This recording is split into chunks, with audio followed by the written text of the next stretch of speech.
Bingöl-Solhan yolu genç ayrımı nedir? Genç yolu, Bingöl-Solhan yolu genç ayrımı nedir? Görüldüğü gibi bu 09.2010 tarihinde ihalesi yapılmış Bingöl Genç yolu yaklaşık 5 yıldır henüz bitirilmedi. Bu yol kuzey ve güneyin şehirler arası bağlantı yolu. Bu yol artık trafiği kaldıracak durumda, pozisyonda değil.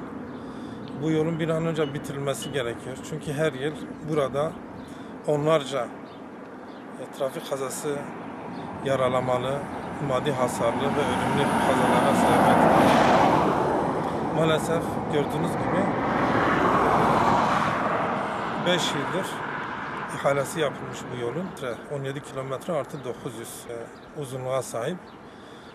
Çok rahatlıkla yapılması gereken bir yol. Maalesef 5 yıldır bu yol bitirilmedi. Çalışmaları da hep beraber gözlemledik, tespit ettik. Çok ağır aksak bir çalışma var. Yetkililerden bu yolun bir an önce bitirilmesini istiyoruz. Ki şoför kardeşlerimiz de, vatandaşlar da bu yolda gerçekten çok sıkıntılar ve zorluklarla karşılaşıyorlar. Yani bu yol adeta çileye dönüşmüş. Yeni faciaların, kazaların meydana gelmemesi için bu işe el atmaları gerekir.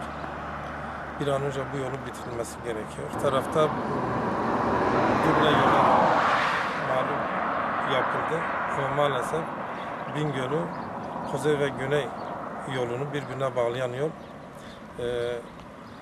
Erzurum sınırından Diyarbakır sınırına kadar bitirilmiş değil.